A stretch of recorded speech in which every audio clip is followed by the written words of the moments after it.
Pushpa trailer చూసానయ్యా, బాగానే అనిపించింది.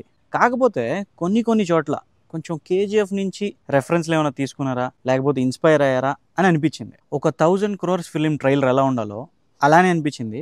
Part 1 hit అయింది కాబట్టి ఇప్పుడు పార్ట్ 2ని ఓవర్ కుక్ చేసి పెడదాం అనుకుంటున్నారా అనేదే అర్థం కావట్లేదు.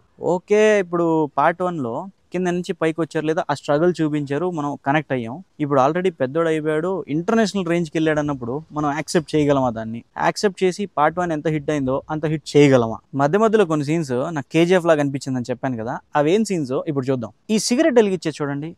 కేజీఎఫ్ పార్ట్ 2 ట్రైలర్ రిలీజ్ అయ్యి ఎప్పుడైతే మన యష్ గారు ఆ కాలాష్నికోవ్ దగ్గరికి వచ్చి సిగరెట్ వెలిగించే షార్ట్ రిలీజ్ అయిందో అప్పటి నుంచి ఇంకందరూ డిఫరెంట్ స్టైల్లో సిగరెట్ వెలిగించాలి. మన షారుఖ్ ఖాన్ గారు అయితే జవాన్ సినిమాలో బండిని స్కిడ్ చేసుకుంటూ వచ్చి కింద కత్తికి సిగరెట్ అంటించుకుంటాడు.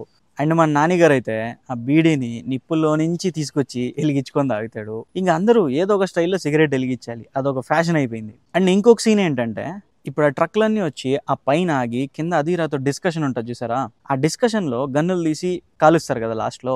సో అలాగే ఇప్పుడు పుష్పలో కూడా ఈ సీన్ చూడండి. నాకు ఈ సీను సేమ్ కేజీఎఫ్లో సీన్ లాగే అనిపించింది. మిర్చి సినిమాలో ప్రభాస్ గారు కార్ అద్దం మీద ఇలా చేయబెట్టి 6 నేసుకొచ్చి 600 గడపలు ఉన్న ఊరినే బెదిరించాలనుకుంటున్నారన్న డైలాగ్ ఉంటుంది కదా, ఆ డైలాగ్ లాగానే మన అల్లు అర్జున్ గారు గొడ్డలు పెట్టుకొని కార్ అద్దం దగ్గర నుంచి ఒక డైలాగ్ ఉంటుంది. అది కూడా కొంచెం ఇన్స్పైర్ అయినట్టే అనిపించింది. మీకేమనిపిస్తుందో కామెంట్ సెక్షన్లో చెప్పండి. అండ్ ట్రైలర్లో ఈ డైలాగ్ వినండి. నామ్ ఛోటా హై లేకిన్ సౌండ్ బహుత్ బడా. సేమ్ ఇదే డైలాగు కేజీఎఫ్లో కూడా ఉంది. మీరు కొంచెం కీన్గా అబ్జర్వ్ చేస్తే పుష్ప పార్ట్ 1లో ఎంత భుజం పైకి లేసిందో పార్ట్ 2కి ఒక 2 ఇంచులు పైకి లేసింది అనమాట. కొంచెం ఎక్స్ట్రా యాడ్ చేసినట్టు అనిపించింది. పుష్ప 2 ట్రైలర్ చూసినంతసేపు నేను వెయిట్ చేసింది అయితే మాత్రం బన్వార్ సింగ్ షెకావత్ కోసం. ఆయన ఎప్పుడు వస్తారో చూద్దామని. సో అంటే పార్ట్ 1లో ఇచ్చిన ఇంపాక్ట్ అలాంటిది అనమాట. కానీ పార్ట్ 2 ట్రైలర్లో మాత్రం అంత ఇంపాక్ట్ఫుల్గా ఉన్నట్టు రోల్ అయితే చూపించలేదు. మరి సినిమాలో ఎలా చూపించారో చూడాలి మరి. ఎందుకంటే ఇంకా కొత్త క్యారెక్టర్స్ని కూడా ఇంక్లూడ్ చేశారు, పార్ట్ 1లో లేని క్యారెక్టర్స్ని కూడా.